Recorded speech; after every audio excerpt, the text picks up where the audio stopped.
출애굽기 21장부터 23장까지는 10계명의 이웃사랑 원리를 삶 가운데 실천하는 율법 규정들이 소개됩니다. 대부분 사람에게 그렇듯이 이 법이라는 것은 좀 어렵게 다가옵니다. 흥미를 끌기 어렵습니다. 그러나 이 율법 규정을 이스라엘 자손에게 주신 분은 하나님이십니다. 그들에게 꼭 필요하기 때문에 이 율법 규정을 주신 것입니다. 그리고 우리가 이 율법 규정을 오늘날 그대로 우리가 문자적으로 지킬 수는 없겠고 또 그럴 필요도 없겠지만 이 율법 규정을 주신 하나님의 뜻만큼은 우리가 잘 파악하고 우리의 신앙생활에 적용해야 됩니다. 우리가 구약의 율법 규정들을 살펴보는 이유는 바로 여기에 있습니다. 오늘 이 시간은 폭행에 관한 법입니다.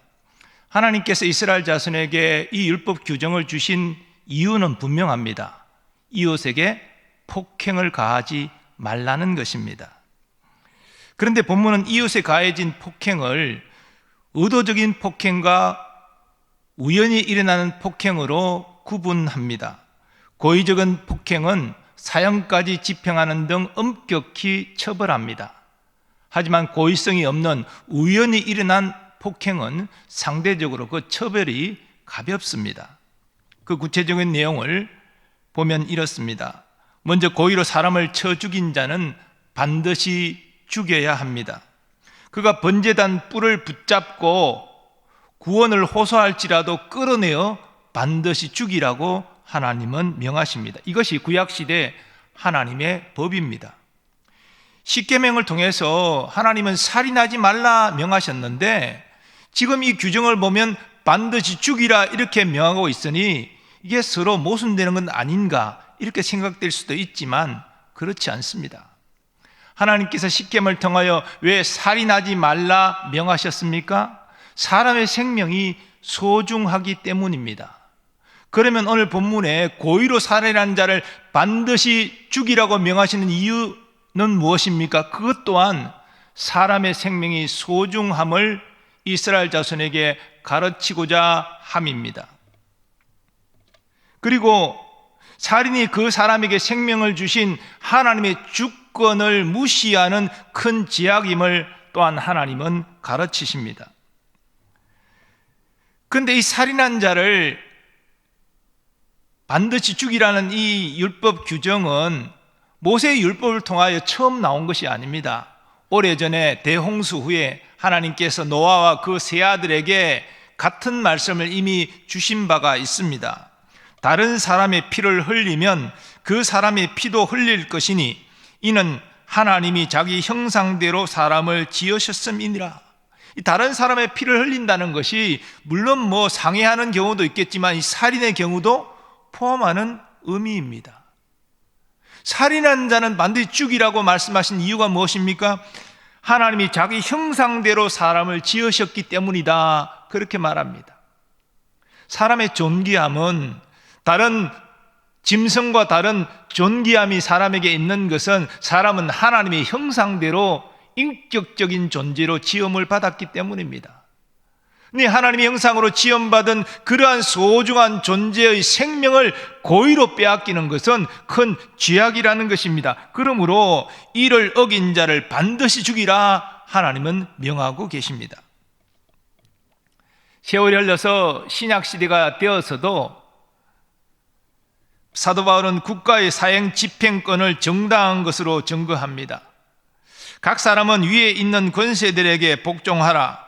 권세는 하나님으로부터 나지 않음이 없나니 모든 권세는 다 하나님께서 정하신 바라. 그러므로 권세를 거스르는 자는 하나님의 명을 거스름이니 거스르는 자들은 심판을 자취하리라. 이 권세는 국가의 권세를 이야기합니다. 하나님은 국가에게 그 국가와 사회를 유지하고 질서를 잡도록 권세를 주셨습니다. 법도 그 권세의 일부입니다. 그런데 그 권세를 거스른 자들이 있습니다. 그들은 심판을 자취한다라고 사도 바울은 증거하고 있습니다. 즉 사람의 생명을 고의로 빼앗는 일이 발생하면 법에 따라 처형받는 것을 성경이 허용하고 있다는 것입니다. 물론 오늘날 이 사형제도에 대해서 찬반 논란이 많습니다. 기독교 안에서도 찬성하는 입장과 반대하는 입장이 나뉘어져 있습니다. 또 나라도 사형제도를 집행하는 나라가 있고 폐지한 나라가 있습니다. 우리나라 같은 경우는 사형제도가 존재하지만 오랫동안 시행되지 않고 있는 것으로 알고 있습니다. 근데 성경은 고의로 다른 사람의 생명을 빼앗은 자에 대한 사형을 허용하고 있다는 것입니다. 구약시대에도 그랬고 신약시대에도 국가의 권세를 통해서 사형제도를 허용하고 있습니다. 즉 사람의 생명을 고의로 빼앗는 일은 이 큰 죄악은 절대로 일어나지 말아야 된다는 것입니다. 그것을 성경은 엄히 경고하고 있는 것입니다. 그러나 고의가 아닌 살인의 경우는 다른 규정의 적용을 받습니다. 만일 사람이 고의적으로 한 것이 아니라 나 하나님이 사람을 그의 손에 넘긴 것이면 내가 그를 위하여 한 곳을 정하리니 그 사람이 그리로 도망할 것이며, 여기 하나님이 그 사람을 그의 손에 넘긴 것이라는 말이 나오는데 이거 의도치 않게 우연히 사람을 죽인 것을 의미합니다. 이럴 경우 우연히 사람을 죽인 자는 하나님이 정하신 것으로 피할 수 있었습니다. 바로 도피성 제도입니다. 요단강을 기준으로 동쪽에 세 곳, 서쪽에 세 곳 서로 분산해서 도피성을 하나님은 만들라 명하셨습니다. 그리고 고의가 아니고 우연히 의도치 않게 살인을 저질렀을 때에 그 살해당한 자의 친족이 보복하기 전에 가까운 도피성으로 피하라, 그렇게 명하셨습니다. 도피성으로 들어가기 전에 이 도피성의 장로들에 의하면 약식으로 재판을 받습니다. 과연 그가 의도치 않게 사람을 죽인 것이 확인됐느냐? 확인되었을 때 그는 도피성으로 와서 피할 수 있었습니다. 그리고 정식 재판을 받습니다. 그 정식 재판에서 무죄 판결이 나면 그는 대제사장이 죽을 때까지 도피성에 머물다가 대제사장이 죽고 나면 고향으로 돌아갈 수 있었습니다. 이게 도피성 제도입니다. 만일 도피성에 피하여서 무죄 판결을 받은 사람, 그래서 대제사장이 죽고 난 다음에 고향으로 돌아온 사람을 과거 살해당한 친족이 분노로 그를 죽인다. 그러면 이 고의적인 살인이 됩니다. 무죄한 자를 살인하는 것이 됩니다. 그러므로 그는 반드시 사형에 처해져야 됩니다. 이것이 율법의 규정입니다. 그리고 또 사형에 처해지는 중죄는 부모에게 폐륜을 행한 경우입니다. 자기 아버지나 어머니를 치는 자는 반드시 죽일지니라. 하나님은 부모를 때린 자를 반드시 죽이라, 그렇게 명하십니다.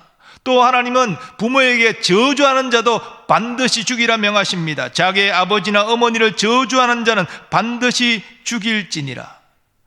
부모를 때리거나 저주하는 것은 인륜을 저버리는 일로 하나님은 크게 진노하십니다. 그리고 부모는 자녀가 장성하기까지 자녀를 양육할 권위를 하나님께로부터 부여받았습니다. 그러므로 부모를 때리고 부모를 저주하는 것은 부모에게 권위를 주신 하나님을 대적하는 행위가 됩니다. 하나님은 부모를 공경하는 자에게 복을 주시겠다고 약속하셨지만 이렇게 부모를 때리고 저주하는 자에게는 엄중히 그 죗값을 물으십니다. 오늘날 이 율법 규정을 그대로 적용하기는 어렵겠지요. 만약에 이대로 적용하면 집안마다 자식들이 죽어야 될 자식들이 많이 생기겠지요. 그러나 분명한 사실은 부모를 때리고 부모를 저주하는 것은 하나님 앞에 큰 죄악이라는 것입니다. 그리고 하나님은 사람을 납치한 자를 반드시 죽이라 말씀하십니다. 16절, 사람을 납치한 자가 그 사람을 팔았든지 자기 수하에 두었든지 그를 반드시 죽일지니라. 사람을 납치하는 것은 살인하는 행위는 아니지요. 하지만 그의 자유를 완전히 빼앗는 것이기 때문에 납치한 자가 그를 종으로 삼았든지 아니면 팔았든지 반드시 사형에 처해질 것을 규정하고 있습니다.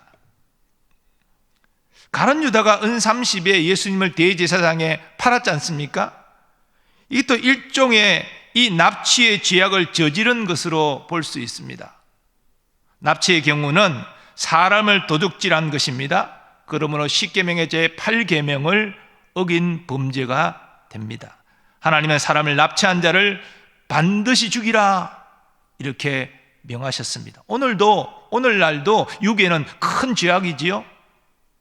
과거 구약 시대에도 사람을 납치한 경우는 엄히 그 죄를 물으셨습니다. 그리고 하나님은 이웃을 상해케 한 경우를 말씀하십니다. 이 경우는 살인은 아니지만 이웃에게 해를 가한 것이기 때문에 적절한 배상이 행해져야 됐습니다. 사람이 서로 싸우다가 하나가 돌이나 주먹으로 그의 상대방을 쳤으나 그가 죽지 않고 자리에 누웠다가 지팡이를 짚고 일어나 그러면 그를 친 자가 형벌은 면하되 그간의 손해를 배상하고 그가 완치되게 할 것이니라. 여기 주먹이나 돌로 쳤다는 것은요, 의도적인 폭행이지요. 이 폭행으로 사람이 죽으면 고의적인 살인죄가 됩니다. 그러면도 그도 죽임을 당해야 되는 것이지요. 하지만 주먹이나 돌로 쳤지만 죽지 않고 며칠 만에 다시 일어났으면 살인죄는 면하게 되지요. 그래서 형벌은 받지 않습니다. 그러나 이 상해의 경우 상해를 입은 사람이 정상적인 몸으로 회복될 때까지 그가 일하지 못함으로 얻지 못한 소득에 대한 피해 보상해야 됩니다. 또 그가 상해를 당하고 건강한 몸으로 회복될 때까지 들어가는 치료비 다 배상해야 됩니다. 합리적인 배상이지요. 만일 가난해서 배상하지 못하면 율법은 자기 몸을 종으로 팔아서라도 배상하라 그렇게 규정하고 있습니다.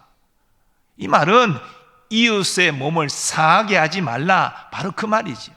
네 몸을 팔아서라도 반드시 배상하라. 이 말은 그만큼 배상이 엄격하니 이웃에게 상해를 가하지 말라, 그 말씀입니다. 이어서 하나님은 주인이 남녀 종을 죽이는 경우를 말씀하십니다. 사람이 매로 그 남종이나 여종을 쳐서 당장에 죽으면 반드시 형벌을 받으려니와 그가 하루나 이틀을 연명하면 형벌을 면하니 그는 상전의 재산임이라. 부모가 자식을 교육하기 위해서 매를 들지 않습니까?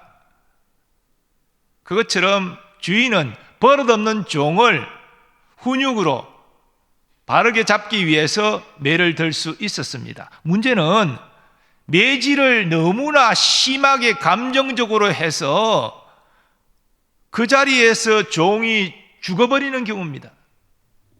곧바로 죽어버리면 이것은 주인에게 고의성이 있다고 인정이 됩니다. 자, 고의성이 있다는 것은 고의적인 살인이 된다는 것이지요.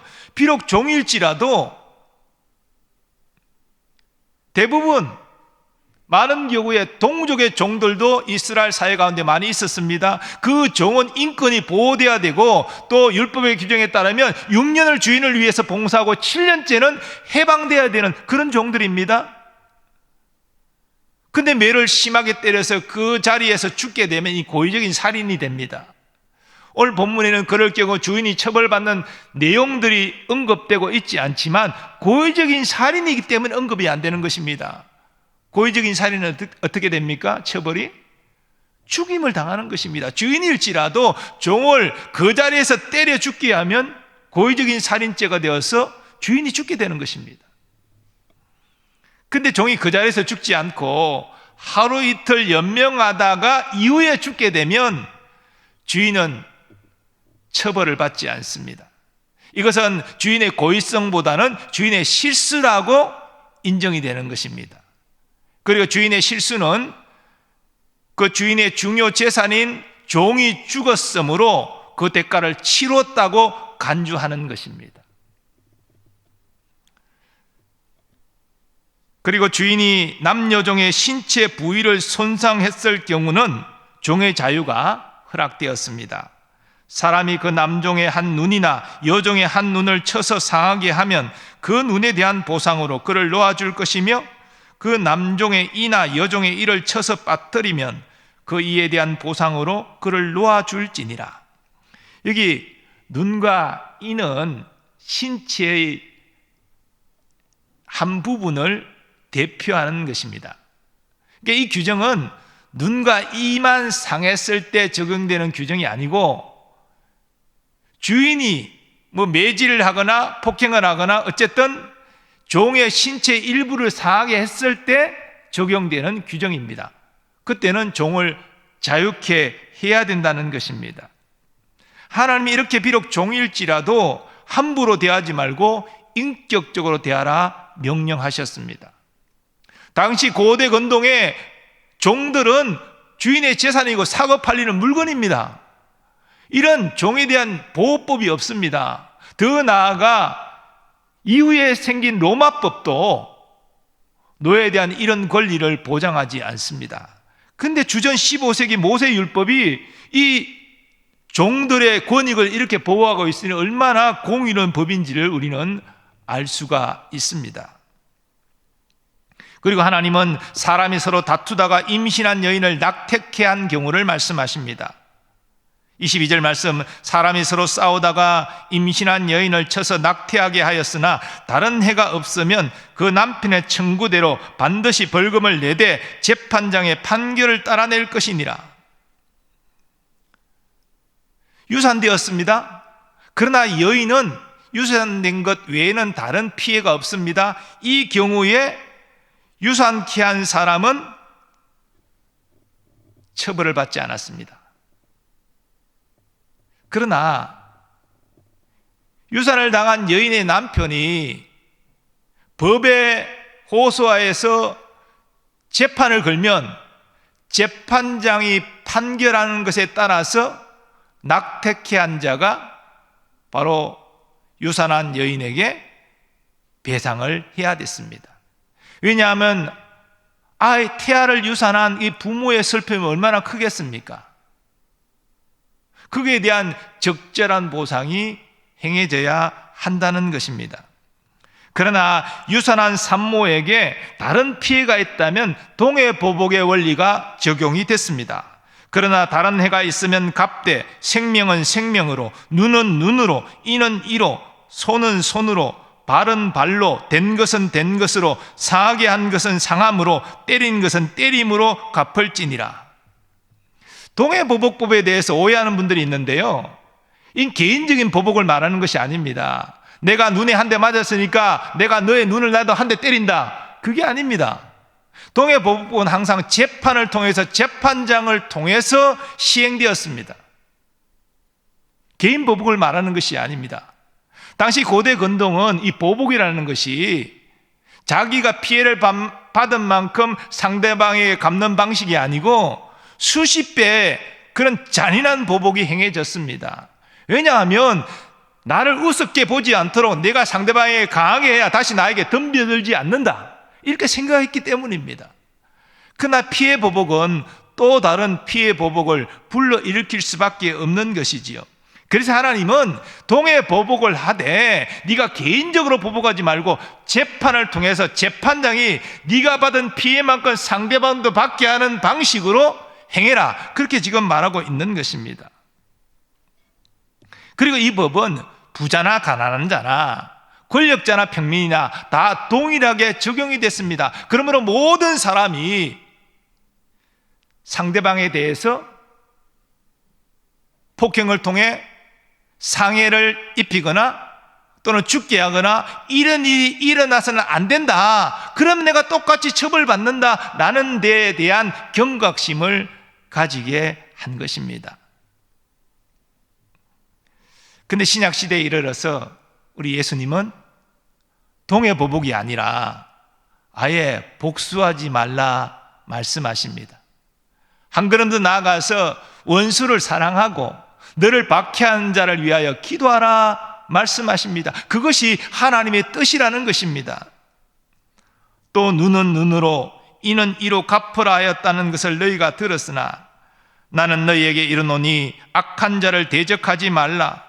누구든지 네 오른편 뺨을 치거든 왼편도 돌려대며 또 너를 고발하여 속옷을 가지고자 하는 자에게 겉옷까지도 가지게 하며 또 누구든지 너로 억지로 오리를 가게 하거든 그 사람과 심리를 동행하고 내게 구하는 자에게 주며 내게 꾸고자 하는 자에게 거절하지 말라.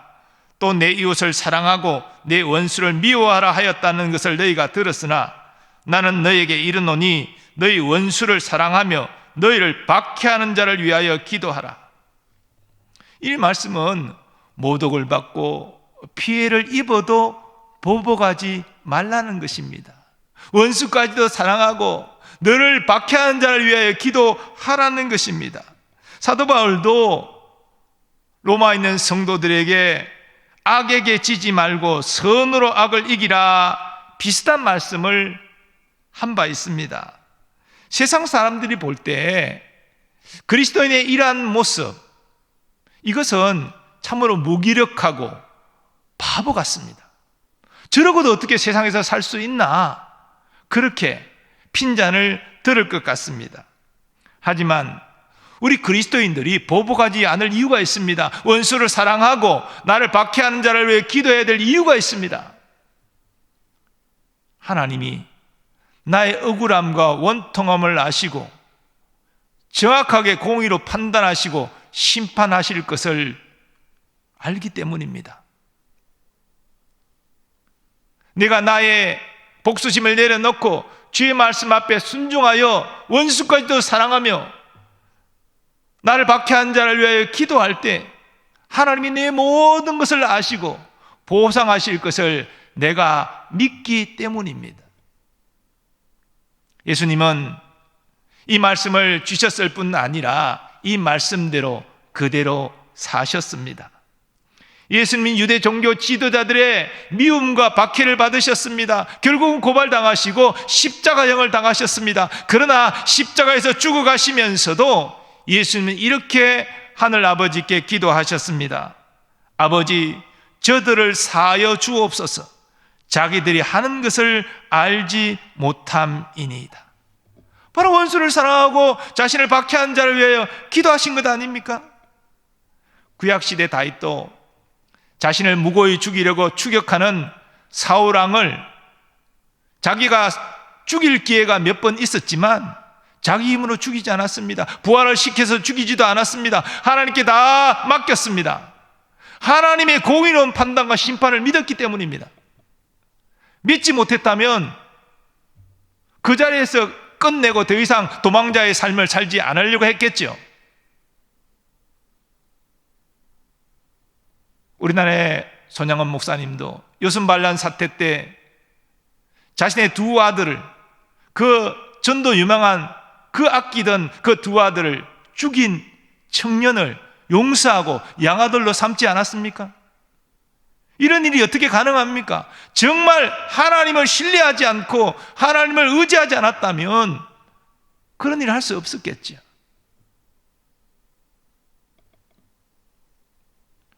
인류 역사를 보면 아담의 범죄 후에 타락한 인간은 그 적시로 폭행과 살인을 저질렀습니다. 바로 가인이 동생 아벨을 죽인 사건입니다. 우리가 잘 아는 대로 가인과 아벨 모두 하나님께 제사를 드렸는데 가인은 자신의 제사가 연락되지 않고 동생 아벨만 연락되는 것을 보고 시기 질투심이 일어나고 분노가 일어나는 것을 경험합니다. 그리고 동생을 불러서 쳐서 죽여버립니다.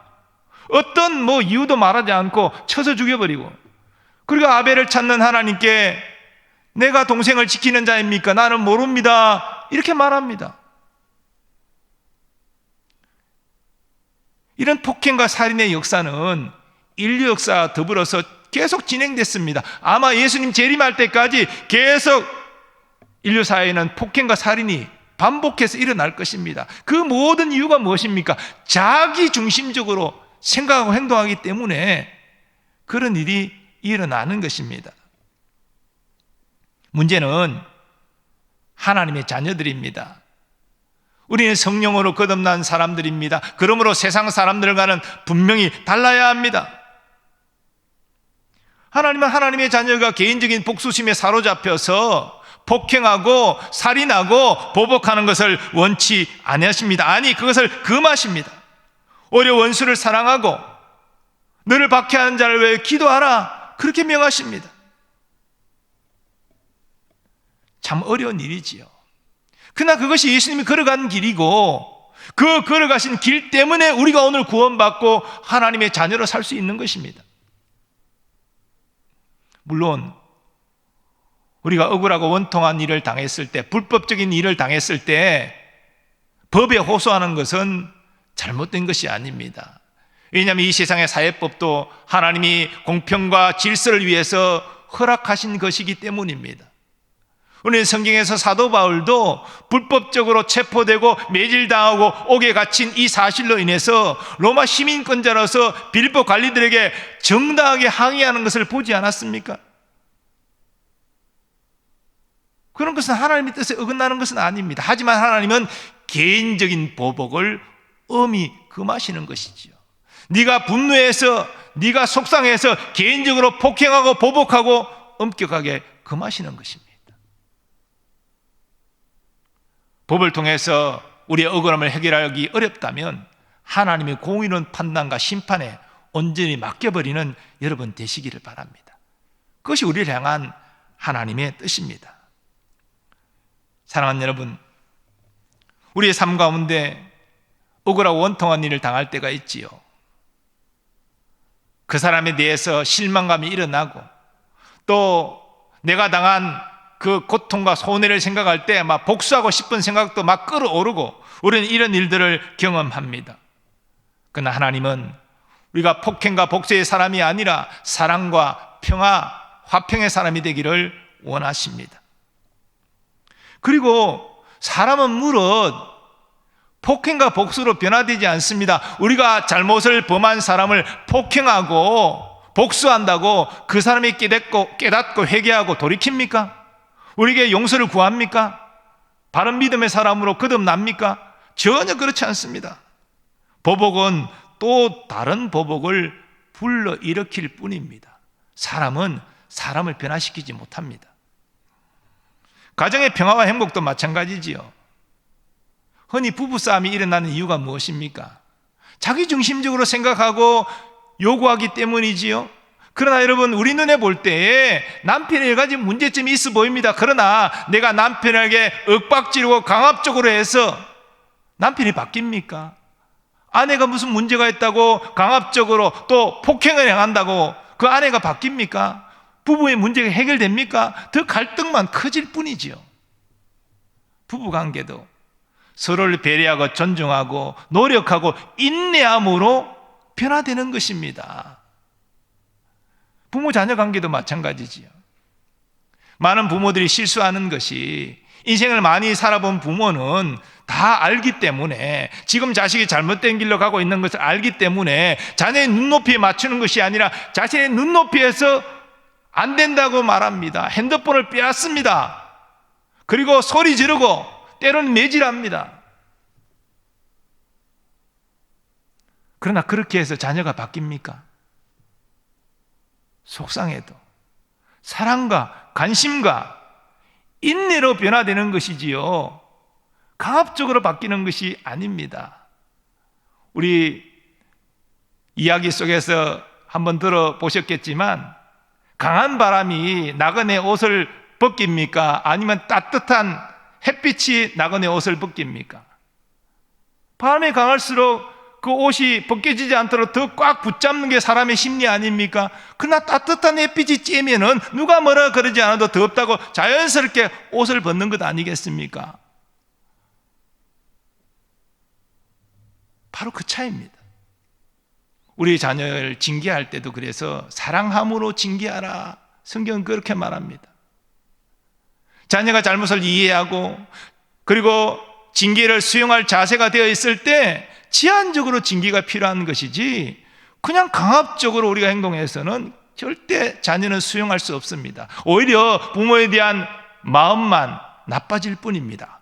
갈등이 더 커지는 것이지요.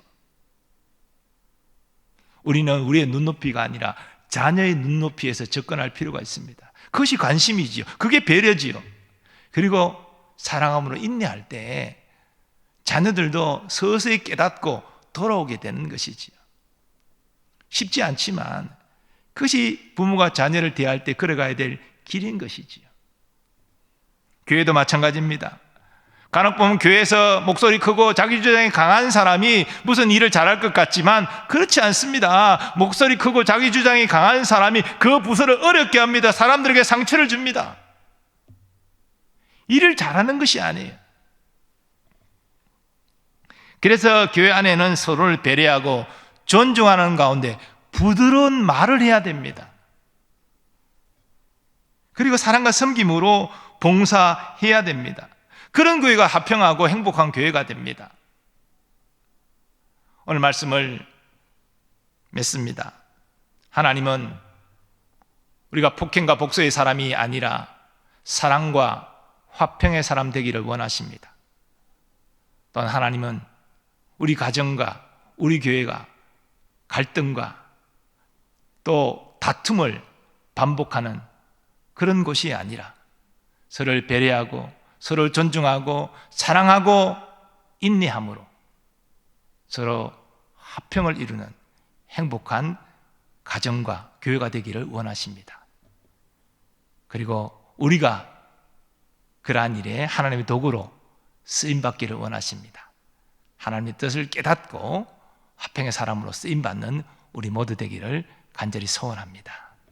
아버지 하나님, 오늘 말씀을 통해서 하나님께서 이스라엘 자손에게 주신 메시지는 이웃에게 폭행을 행하지 말라, 바로 이것입니다. 그러나 예수님께서는 더 나아가 복수만 하지 않는 것이 아니라 원수까지도 사랑하고 박해한 자를 위하여 기도하라, 그것이 하나님의 뜻이라고 말씀하셨습니다. 온 세상은 자기 중심적으로 움직이기 때문에 분노를 참지 못하고 보복하는 사회이지만 우리는 하나님의 자녀로서 서로 용납하고 용서하고 사랑하고 위하여 기도하는, 그래서 화평을 이루어가는 그런 가정과 교회를 이루어가게 하여 주시고 우리를 그 귀한 일에 화평의 사람으로 쓰임받게 하여 주시옵소서. 예수님의 존귀하신 이름으로 기원하옵나이다. 아멘.